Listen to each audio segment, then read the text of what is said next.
Welcome on my YouTube channel. तो आज मैं आप लोगों के लिए बहुत ही ज़्यादा यूनिक और डिफरेंट सीरीज़ लेकर आई हूँ। आई होप आप लोगों को ये सीरीज़ बहुत ज़्यादा पसंद आने वाली है। सीरीज़ की शुरुआत में सिटी के बारे में बताया जाता है, जिस सिटी का नाम है चंगसोंग सिटी। इस सिटी में दिखाया गया है कि पुलिस वाले और डॉक्टर मिलकर कुछ इलीगल काम कर रहे हैं। ये कमज़ोर और गरीब लोगों को पकड़कर उन पे तरह तरह के एक्सपेरिमेंट करने लगते हैं, और ये एक्सपेरिमेंट कितने खतरनाक हो सकते हैं इस सीरीज़ में आपको बताया जाएगा। चलते हैं सीरीज़ की ओर। सीरीज़ की शुरुआत में दिखाया जाता है एक लड़की और उसके फादर को। ये लड़की कोई और नहीं बल्कि हमारी हीरोइन है, जिसका नाम है थियॉन। तो हम इसको थी कहने वाले हैं। और साथ ही दिखाया जाता है हमारे हीरो को, जिसको बहुत ज़्यादा टॉर्चर किया जा रहा होता है। और उसको टॉर्चर करने वाला कोई नहीं बल्कि चीफ होता है इस सिटी का। वो उसको बहुत ज़्यादा टॉर्चर करता है और उसे पूछने लगता है कि बताओ, तुम आजकल मेरी बेगम से क्यों मिल रहे थे, और तुम्हारे आजकल उससे मुलाकात बहुत बढ़ते जा रहे हैं। तुम्हारी उससे 3 से 4 मुलाकात हो चुकी हैं। एक सिपाही पूछने लगता है कि इसे इतनी सज़ा क्यों दी जा रही है, क्या ये मुल्क का धोखेबाज आदमी है। तो वो कहता है नहीं, तुम इसके बारे में नहीं जानते। तो वो कहता है नहीं, मैं नहीं जानता। तो वो उसे बताने लगता है कि ये एक गोल्ड पैलेस का बहुत अमीर लड़का है, इसका नाम है चंग ती सान, तो हम इसको चंग कहेंगे। और बताया जाता है कि इसके पैलेस में बहुत महंगे महंगे सामान बेचे जाते हैं, और ये वो सामान खरीदता है और उनको महंगे दाम में बेचता है। इधर दिखाया जाता है मिस थाई को, जो कि चंग ती सान की असिस्टेंट भी हैं और माँ की तरह भी हैं। वो उसका सारी कीमती सामान बहुत ही हिफाजत से रख रही होती हैं। के पीछे से चंग आता है और उससे वॉच लेके पहनने लगता है। फिर उसको तीसान कहती हैं कि तुम आजकल गलत काम में पड़ रहे हो, तुम्हें चीफ की बीवी से दूर रहना चाहिए। तो हमारा चंग कहता है कि देखो, बड़े लोगों से तो हाथ मिलाना चाहिए। मैं अगर उससे दूर आऊँगा तो फिर उससे हाथ कैसे मिलाऊंगा। हाथ मिलाने के लिए उसके नज़दीक जाना भी तो ज़रूरी है। मिस था कहती हैं कि ये बहुत गलत काम है और तुम समझो इस बात को, नहीं तो तुम आग में जल जाओगे। वो कहता है मुझे आग में जलने का शौक है, आप फिक्र ना करें, मैं सब कुछ संभाल लूँगा।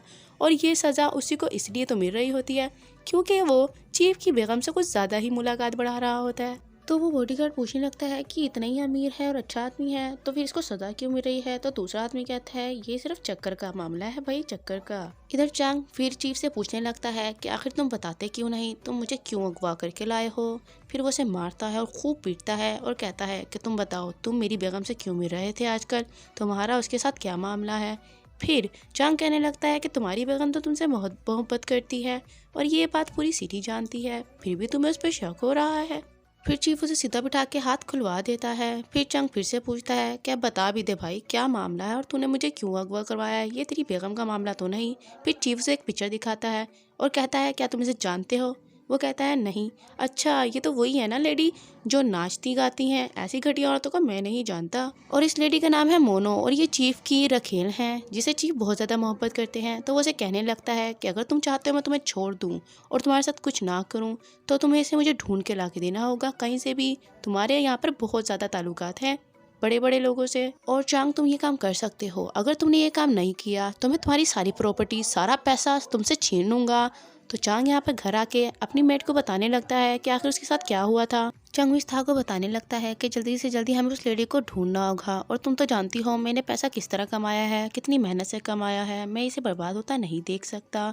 साथ ही दिखाया जाता है थियोन को, जो अपने फादर के साथ किसी को ढूंढ रही होती है। उसके फादर एक क्लब में जाते हैं और उस लड़की से पूछने लगते हैं कि क्या आप एक चाइनीज़ आदमी को जानती हैं जिसका नाम खोंचियो है और वो एक पेंटर भी है। तो वो कहती है इस तरह के तो बहुत से लोग इस बार में आते हैं और यही नाम भी होते हैं, मुझे सबका तो नहीं पता। खैर, मैं आपको फिर कभी पूछ के ज़रूर बता दूंगी। इधर थियोन को दिखाया जाता है जो गोल्डन पैलेस के बाहर खड़ी होती है और हमारी चैंग के ऊपर नज़र रखे बैठी होती है। चैंग भी उसे ऊपर से देख लेता है। साथ ही सीन शिफ्ट होता है और दिखाया जाता है मोयो को, जिसे चीफ ढूंढ रहा है। वो एक किसी काल कोठरी में पड़ी होती है और इतने वो देख ही रही होती है कि एक पुलिस वाला आके उसके साथ वाली लेडी को ले जाता है, और सामने वाली कैफ में से भी एक लेडी को निकाल के लेके जा रहा होता है। उस लेडी के गले में एक पेंडेंट दिखाया गया है और वो लेडी बहुत ज़्यादा जख्मी भी होती है। फिर पुलिस वाला उन दोनों को उठा के अलग अलग कैफ में बंद कर देता है और जिसका नाम रखता है S1 और S2। यकीनन ये दोनों इन पर कुछ ना कुछ गलत करने वाले हैं। फिर इनको एक कैफ में बंद करके इनके आगे कुछ खाना रखा जाता है, जिसे ये लोग खाने लगते हैं और साथ में पानी भी पीने लगते हैं। और एक पुलिस वाला तो इनको ये देख के बहुत ज़्यादा मुस्कुरा रहा होता है। उसके स्माइल से लग रहा होता है कि कुछ ना कुछ तो बहुत ज़्यादा गलत होने वाला है। और साथ ही दिखाया जाता है उस पानी में कुछ ना कुछ केमिकल मिला होता है और बहुत ही खतरनाक कीड़ा भी डला हुआ होता है जो उनके जिस्म में जाकर बहुत ही बुरी तरीके से रिएक्शन करने वाला है। इधर हमारी हीरोइन को दिखाया जाता है जो चंग के ऊपर नज़र रख के बैठी होती है। फिर दिखाया जाता है मिस था को जो किसी आदमी के पास आई होती हैं, तो वो बताता है कि हमारी कंट्री में बहुत ही अच्छे जासूस आए हुए हैं, वो किसी भी इंसान को किसी भी जगह से खींच के ले आए, अगर जहन्नुम में भी जाना पड़े तो वो चले जाते हैं और बड़ी बड़ी तारीफ़ें करने लगता है। तो मिस था पूछती हैं कि क्या तुम मुझे इनसे मिलवा सकते हो, तो वो कहता है हाँ हाँ क्यों नहीं, आप उनसे मिले, वो आपके बहुत काम आएंगे। इधर हमारी हीरोइन मिस थियोन को दिखाया जाता है जो चंग के पीछा कर रही होती है और चंग भी ये चीज़ बखूबी जानता है, तभी तो वो इस टाइम बाहर निकलता है ताकि जान सके कि वो पीछा क्यों कर रही है। चंग जानबूझ के अंधेरी रास्ते पे जाता है और वहाँ पर जाके गायब हो जाता है। थियोन उसे ढूंढने लगती है कि आखिर वो कहाँ पर गायब हो गया है और देख ही रही होती है कि चंग उसके पीछे आता है और पिस्टल उसके सर पे रख के कहता है कि कौन हो तुम, मेरा पीछा क्यों कर रही हो और क्यों नजर रख के बैठी हो तुम मुझ पे। चंग थियोन का मुकम्मल जायजा लेने लगता है और कहता है कि तुम सरेआम इतने खतरनाक हथियार क्यों लेके घूम रही हो, तुम्हारा आखिर मकसद क्या है। वो जैसे उसके हथियार को देखने लगता है, हमारी हीरोइन अपने फॉर्म में आ जाती है और रख के उसको लात मार देती है और फिर फाइटिंग शुरू कर देती है। फिर ये लोग कुत्ते बिल्ली की तरह लड़ने लगते हैं। खैर जो भी हो, हमारी हीरोइन की फाइटिंग की तो क्या ही बात है, मैं भी बहुत ही ज्यादा इम्प्रेस हो गई, मुझे भी ये सब सीखना है भाई इससे। फाइटिंग के मामले में चंग भी कोई कम नहीं था, वो भी उसे 3-4 रख के देता है और उसे पकड़ने लगता है, पर हमारी हीरोइन उसके हाथ आ जाए, ऐसा हो सकता था क्या। फिर चंग डंडा पकड़ के उसको मारता है और उसकी कैप उतर जाती है।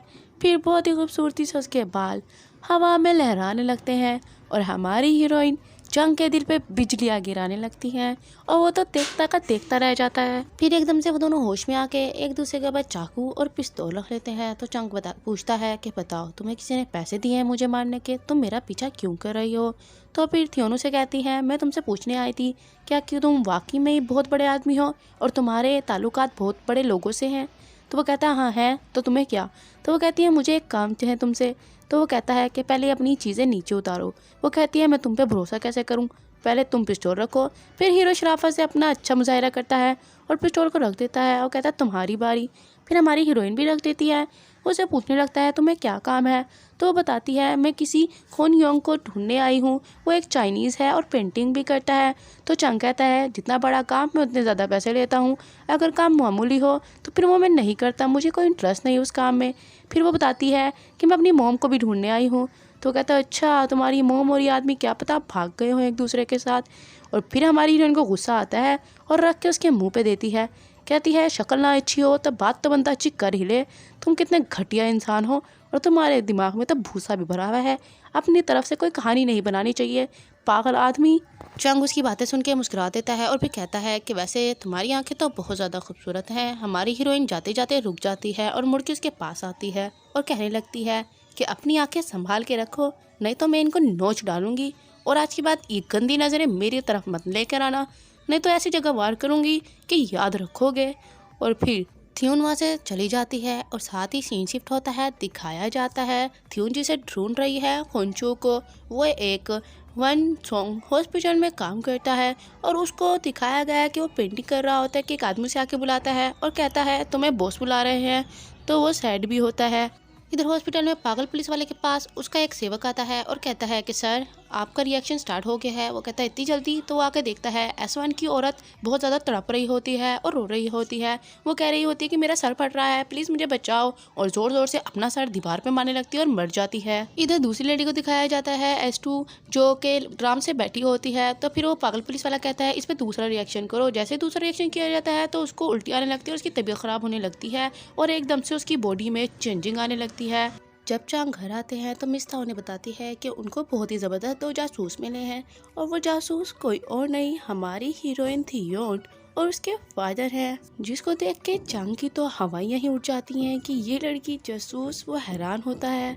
मिस था बताती हैं कि ये मोनो को ढूंढने में हमारी पूरी मदद करेंगी। तो फिर वो उनसे मिलकर बैठ के बातें करने लगता है और पूछता है कि आपने आज तक कितने केस सॉल्व किए हैं और आपने क्या क्या किया है, आपकी क्वालिटी क्या है, आप में खासियत क्या है। ये सब सुन के तो हमारी हीरोइन का पारा हो जाता है हाई। तो वो कहती है मुझे इसके साथ तो कोई काम नहीं करना डैड, मैं यहाँ से जा रही हूँ, ये एक बेकार आदमी है और हमारे भी किसी काम का नहीं है, तो हमें यहाँ से जाना चाहिए। और अपने डैड को बताने लगती है कि एक पागल, घटिया और बदतमीज इंसान है, हमें इसके साथ कोई काम नहीं करना चाहिए, और जाने लगती है। तो चाह कहता है सुनो लड़की, तुमने खून चून को नहीं ढूंढना, वो जो चाइनीज पेंटर है मैं तुम्हें उसमें ढूंढने में मदद कर सकता हूँ। तो वो कहती है तुम बेकार इंसान हो, मुझे तुम्हारी किसी मदद की जरूरत नहीं, हम खुद ही ढूंढ लेंगे उसको। हम इस तरह पूछने लगती है कि चंग आखिर तुमने ऐसा क्या बोला था जो लड़की इतना गुस्सा कर रही है। तो वो कहता है मैंने तो बस इसकी आंखों की तारीफ की थी कि तुम्हारी आंखें बहुत ही ज्यादा प्यारी हैं। तो फिर थियोन के फादर कहते हैं कि वाकई ये आदमी बेकार है और इसके दिमाग में भूसा भरा हुआ है, हमें इसके साथ काम नहीं करना चाहिए, और वो भी इसके साथ जाने लगता है। इतने में चेंग उठता है और कहता है कि सुनो, तुम्हें अपनी मदर को भी तो ढूंढना है ना, उनको ढूंढने में मैं तुम्हारी मदद कर सकता हूँ, और यकीन जानो मेरे ताल्लुकात बहुत बड़े बड़े लोगों से हैं और मैं तुम्हारी पूरी मदद करूँगा। पर शर्त ये है कि इसके बदले में तुम्हें मोनो को ढूंढना होगा, वो भी पतझड़ से पहले, क्योंकि मुझे इतना ही टाइम दिया गया है। अगर तुम मेरा काम करोगी तो मैं वादा करता हूँ मैं तुम्हारी मदद करूँगा। फिर थयान के फादर आते हैं और वो कहते हैं ठीक है हम तुम्हारा काम करने के लिए तैयार है, मगर थयान मना करती है। वो कहते हैं नहीं, हमें एक दफ़ा तो भरोसा कर लेना चाहिए इस पे। दूसरा सीन दिखाया जाता है जहाँ पर खोनवन उसी पुलिस के पास आया होता है जो कि बेसमेंट में होता है। फिर वो पुलिस वाला उसे कहता है कि अपना काम तुम जारी करो और ज़रूरत पड़े तो तुम उसके करीब जा सकते हो। तो जैसे ही खोनवन करीब जाता है तो उसकी नज़र उस लॉकेट पे पड़ती है और एकदम वो डर जाता है कि आखिर ये सब क्या हो गया। फिर खूनवन की स्टोरी दिखाई जाती है जो कि इस सिटी में इसलिए आया था क्योंकि इस सिटी में बहुत ज़्यादा पैसे मिलते हैं हर काम के, और वो बहुत ज़्यादा गरीब होने की वजह से सिटी में आ जाता है। फिर वो यंग वन हॉस्पिटल में आता है जॉब के लिए। तो उसको डॉक्टर कहता है कि तुम्हें हर एक चीज़ का रिकॉर्ड रखना होगा, तुम्हें अपने हाथों से हर एक चीज़ की पेंटिंग करनी होगी। उसका पहला पेंटिंग मतलब कि पहला काम के पास लेके जाता है और दिखाया जाता है वो किसी आदमी पे एक्सपेरिमेंट कर रहा होता है, और इसको देख के खुनवन की हालत बहुत ज़्यादा ख़राब हो जाती है और बाहर जाके उल्टियाँ करने लगता है कि आखिर मैं कहाँ फंस गया, मुझे यहाँ नहीं आना चाहिए था। ये लोग तो अपने रिसर्च के लिए किसी की भी जान लेने लगते हैं। फिर वो एक रूम में आके रोने लगता है कि वहाँ पर एक लेडी आती है और उसे कहती हैं कि यहाँ पर एक दफ़ा जो आ जाए वो यहाँ से बाहर नहीं निकल सकता, अब तुम्हें जैसे भी करके हर वो काम करना होगा जो वो कहेंगे, नहीं तो तुम्हारे साथ भी वही हाल किया जाएगा जो भी एक आदमी का किया है। और मैं आपको इस लेडी का बताती चलूँ, ये कोई और नहीं बल्कि हमारी हीरोइन की मदर है। हमारी हीरोइन इसे ही 10 सालों से ढूंढ रही है। फिर वो अपने कैद खाने में चली जाती है, मतलब कि वो एक जेलर होती है और उसे भी कैद किया हुआ होता है। खूनवन सबको देख रहा होता है और उस लेडी को भी देखता है, और उसके हाथ में एक नेकलेस होता है और उसको ही देख रहा होता है कि उसमें होश आता है कि ये लेडी कोई और नहीं, ये वही लेडी है जिसने मुझसे बात की थी, और इस लेडी को मतलब कि एक्सपेरिमेंट में इस्तेमाल किया गया है, और ये अब ये बहुत ही बुरी वाली क्रिएचर बन चुकी हैं। खुनियोंग इस लेडी को इसकी नेकलेस की वजह से पहचान लेता है और डर के हमारे पीछे गिरता है कि आखिर ये लोग इतना कैसे गिर सकते हैं। इधर हमारी हीरोइन को दिखाया जाता है जो अपनी मदर की तस्वीर देख के उसे बहुत बुरी तरह याद करती है, और फिर रात को अपने काम के लिए निकल जाती है जो कि थियोन का था। वो अपनी जासूसी के लिए सबसे पहले चीफ के घर जाती है और उसकी बेगम को देखने लगती है जो किसी आदमी को पैसे दे रही होती हैं। फिर वो उस आदमी का पीछा करती है और उस आदमी पर नज़र रखी होती है कि वो किस किस से मिलता है और कहाँ कहाँ जाता है। वो पूरी रात उसी पर नज़र रख के बैठी होती है और थियोन इसका पीछा करते करते बहुत कुछ मालूमात हासिल कर लेती है। नेक्स्ट डे दिखाया जाता है कि थियोन उसके फादर चैंग के घर आए होते हैं और मिस था चंग को बताती है कि उनको काफ़ी कुछ मालूमात हो गया है और वो लोग ऊपर हैं। तो फिर चैंग उनके पास जाता है और उसे तो यकीन ही नहीं आ रहा था कि इतनी जल्दी इन्होंने काम हल भी कर दिया। थियांग उसे बताती है कि चीफ की वाइफ का ही इसमें हाथ है, उसी ने ही किसी को पैसे देकर मोनो को उठवाया है और यंग सोंग हॉस्पिटल में डलवा दिया था, और फिर उसके बाद से मोनो की कोई भी खबर नहीं मिली है। फिर चंग बताता है वन सोंग हॉस्पिटल में तो खास लोग ही जा सकते हैं इस कंट्री के जो खानदानी होते हैं, उसके अलावा आम लोग तो वहाँ बिल्कुल भी नहीं जा सकते। यकीनन ये चीफ की वाइफ का हाथ है और उसने ही भिजवाया होगा, कैसे भिजवाया वो खुद जानती होगी, हमें उस हॉस्पिटल में जाना होगा। तो फिर चंग कहता है कि हमें किसी का कार्ड चाहिए। फिर वो अपने दोस्त का कार्ड ले आता है क्योंकि वो उसका दोस्त खानदानी जो होता है। और इधर दिखाया जाता है कि वो थ्यून का वेट कर रहा होता है। जब सामने थ्यून आती है तो बहुत ही खूबसूरत से तैयार होकर आती है, जिसकी वजह से चैंग तो हक्का बक्का रह जाता है और एक जगह स्टिल होकर खड़ा होता है और उसे देख रहा होता है कि इतने में थियोन के फादर आते हैं और कहते हैं हमें देर हो रही है। वो कहता है हाँ हाँ चले चले देर हो रही है। फिर वो हमारी हीरोइन के आगे अपना हाथ करता है, मगर हमारी हीरोइन उसको रिस्पॉन्स नहीं देती और उसको उसकी औकात दिखा के चली जाती है। थियोन कहती है मुझे इन सब चीज़ों की ज़रूरत नहीं और तुम्हें भी करने की ज़रूरत नहीं है, तो चलो शराफत से। और उसका तो पोपट ही हो जाता है, बेचारे की शक्ल के साथ किस्मत भी ख़राब है। फिर दिखाया जाता है कि चंग हॉस्पिटल में आया होता है तो उसका ड्राइवर कहता है ये मेरे मालिक हैं, ये इनका कार्ड, और उनके पीछे उनकी मंगेतर बैठी है और वो उसके फादर हैं। मतलब इसने तो चंग के दिल की बात कह दी और चंग भी बड़ा खुश हो रहा होता है। हमारी इनको गुस्सा आता है उसकी बकवास पर। और फिर वो तीनों अपने काम के लिए अंदर बैठे होते हैं कि दुएन एकदम उठती है और रिकॉर्ड रूम में चली जाती है रिकॉर्ड हासिल करने के लिए, और वो दोनों बाहर ही उसका इंतजार करने लगते हैं। और इधर हमारा चंग असिस्टेंट के पास आता है और एक डॉक्टर का पूछने लगता है जो इस अस्पताल में था भी नहीं। और इधर जब हमारी हीरोइन रिकॉर्ड रूम में जाती है कि कोई आदमी उसे पीछे से देख लेता है और वो रिकॉर्ड चेक कर ही रही होती है कि वो आदमी पीछे आके खड़ा हो जाता है और वो आदमी पूछने लगता है कि कौन हो तुम और रिकॉर्ड रूम में क्या कर रही हो। फिर हमारी हीरोइन बहाना बनाने लगती है कि वो मैं खो गई थी, मुझे रूम एड्रेस नहीं मिल रहा था तो मैं रिकॉर्ड में आ गई। तो कहता है अच्छा तुम सच बताओ। वो कहती है देखो मुझे यहाँ से तुम जाने तो मैं तुम्हें कुछ नहीं कहूँगी। वो उसे जाने नहीं देता कि इतने में उसके फादर आते हैं और उसके सर पर गोली रखते हैं और कहते हैं कि जब वो तुम्हें कह रही है कि उसे जाने दो तो तुम क्यों नहीं सुन रहे। तो वो लड़का अपने दिल पे हाथ रख के उन्हें बताता है कि मैं तो देश सेवक हूँ और मैं यहाँ पर अपने भाई को ढूंढने आया हूँ, वो भी मुझे खो गया है। और इधर दिखाया जाता है उस क्रिएचर को जो सबको बहुत ही बुरी तरीके नुकसान पहुँचाने लगती हैं और उस आदमी को खा जाती हैं। और वो पागल सन की पुलिस वाला वो सामने खड़ा होकर सब कुछ देख रहा होता है और कह रहा होता है कि हमारे पास तो देवी आ गई है। देवी, जब इसकी ये देवी इसी को खाएगी तब मुझे सबसे ज़्यादा मज़ा आने वाला है। खैर फिर यहाँ पर दिखाया जाता है चीफ की वाइफ को जो कि बहुत ही ज़्यादा मिस्टीरियस सी लगी हैं। यहाँ पर वो पेंटिंग कर रही होती हैं और कुछ सोच रही होती हैं। मुझे तो ये कुछ अजीब ही औरत लगती है। फिर चैंग थ्योनोंग के पास आता है और पूछता है कि अब तुमने आगे क्या करना है। तो वो बताती है कि हमें एक रात यहीं पर रहना होगा। वो कहता है क्यों, तुम यहाँ पर क्यों रहोगी। तो फिर वो कहती है कि हमें पता चला है यहाँ पर कुछ अजीब काम हो रहे हैं, यहाँ पर एक बेसमेंट भी है और उस बेसमेंट में बहुत अजीब अजीब चीज़ें हो रही हैं। तो यहाँ पर फिर वो आदमी बताता है कि मेरा भाई भी खो गया है, उनको भी तुम लोग ढूंढ सकते हो तो प्लीज़ मुझे ढूंढ दो। फिर चंग बोलने लगता है कि तुम इस काम वाले की बातों में कैसे आ सकते हो, ये तुम्हें फंसा ही ना दे, इसकी बातों में मत आओ। तो थियोन के फादर बोलने लगते हैं कि हमें हर किसी की बात सुननी पड़ती है। फिर च्योन उसकी तरफ जैसे ही मुड़ता है तो हमारी हीरोइन ड्रेस चेंज कर रही होती है, वो अपना मुंह परे कर लेता है और ऊपर देखने लगता है। कहता है इसमें तुम्हारी जान जा सकती है, तुम ये सब मत करो। तो फिर वो लड़का बताने लगता है कि मैं यहाँ पर देश सेवक हूँ, आप मुझ पर भी यकीन कर सकते हो। और फिर लड़की जाने लगती है कि चंग उसका हाथ पकड़ लेता है और कहता है कि तुम्हारे लिए बहुत ज़्यादा खतरा हो सकता है, तुम ये सब ना करो। फिर वो कहती है कि देखो हम लोग जासूस हैं और हमारी जासूसी में सबसे पहला असूल है कि हम सामने वाले का काम करते हैं बिना अपनी जान की परवाह किए, और यही चीज़ हमारे काम को बेस्ट बनाती है। तो तुम्हें मेरी फिक्र करने की ज़रूरत नहीं है, हम लोग सही रहेंगे, तुम अपनी फिक्र करो। तो वो ये सब कह के चली जाती है, जबकि हमारा हीरो तो टेंशन में होता है कि आखिर ये सब पागल तो नहीं हो गए। इधर दिखाया जाता है कि सब पुलिस वाले उस क्रिएचर को हाइड्रोजन गैस मंगाकर बेहोश कर रहे होते हैं और बेहोश करने के साथ उसको लेके जाने लगते हैं, उसको लोगों के बीच में से लेके जाने लगते हैं। और उस गैस की वजह से क्रिएचर के अंदर से कुछ वाइट वाइट उठने लगता है। वहाँ पर सब लोग जेलर देख रहे होते हैं कि ये कैसी बर्फ़ है जो हवा में उड़ रही है। जैसे ही वो वाइट सी चीज़ उनके ऊपर गिरती है और वो लोग जलने लगते हैं और मरने लगते हैं। लोग बहुत ज़्यादा तड़प रहे होते हैं क्योंकि उनकी जिस्म के ऊपर एसिड जैसी कोई चीज़ गिर रही होती है और उनको बहुत ज़्यादा दर्द हो रहा होता है। ये सब क्रिएचर के जिस्म से निकल रहा होता है।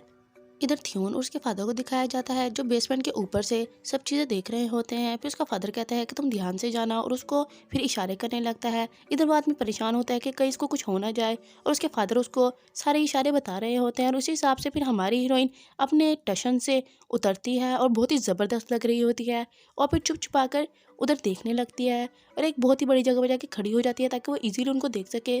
फिर वो देखती है कि बहुत से लोगों की लाशों को ट्रक में डाला हुआ है भेड़ बकरियों की तरह और उनके जिस्म पे बहुत सारे निशान हैं, मतलब कि इनके साथ कुछ ज़्यादा गलत हुआ है। और थियोन ये सब देख के बहुत ज़्यादा हैरान हो जाती है। इधर हमारे हीरो को दिखाया जाता है जिसे ना चैन आ रहा होता है ना सुकून आ रहा होता है। वो इधर उधर फिर रहा होता है कि मेड उसके पास आती हैं और कहती है तुम्हें क्या हुआ। तो बताता है कि मुझे फ़िक्र हो रही है उस लड़की की, मुझे जबकि फ़िक्र होनी चाहिए मुझे पैसों की जो मैंने आज तक इतनी मेहनत से कमाया है वो ख़तरे में है, जबकि मुझे उस लड़की की फ़िक्र हो रही है कहीं उसे कुछ हो ना जाए। तो फिर उसकी मेड कहती है सर आप तो गए, आपको तो लगता है प्यार हो गया है। फिर नेक्स्ट डे दिखाया जाता है जहाँ चैंग कहता है कि अभी तक उनकी कोई खबर नहीं मिली, पता नहीं वो सब कैसे होंगे। कि उनके पास उसी हॉस्पिटल की एक नर्स आती है, वो फ़ौरन से उसके पास जाता है और वो नर्स कहती है सर मैं आपसे बात करना चाहती हूँ और मैं आपके लिए कुछ लेकर आई हूँ। फिर वो थियोन का दिया हुआ लेटर से देती है और बताने लगती है कि हॉस्पिटल में बहुत कुछ गलत हो रहा है, हॉस्पिटल को खाली कर दिया गया है और कहा गया है कि एक उसमें वायरस फैल गया है जिसकी वजह से तमाम लोग मर गए हैं और बहुत ज़्यादा खतरा नज़र आ रहा है। सर मैं आपको एक बार बता दूं, वहाँ पर जो है कुछ गलत हो रहा है। हमारे बड़ों ने भी बहुत कुछ जानने की कोशिश की, मगर जो भी जानने के लिए गया वापस नहीं आया, इसलिए मैंने आज तक कभी कोई कोशिश नहीं की और मुझे ध्यान नहीं दिया था। मुझे वो खतरे में लग रही है, मैं वहाँ से किसी तरह भाग आई हूँ और लोगों को नहीं पता चला मैं कैसे भाग आई, पर मुझे वहाँ पर कुछ ज़्यादा गलत होता हुआ नज़र आ रहा है और मुझे नहीं लगता वो वापस आ जाए। हमारे हीरो को ये सब सुन के बहुत ज़्यादा टेंशन होने लगती है और वो अपने असिस्टेंट को कहता है कि मैं जा रहा हूँ उसको ढूंढने के लिए, ये मेरी जिम्मेदारी है। हमारा ड्रामा यहीं पर एंड होता है। आई होप आप लोगों को अच्छा लगा होगा। लाइक एंड सब्सक्राइब करना मत भूलिएगा। Thank you.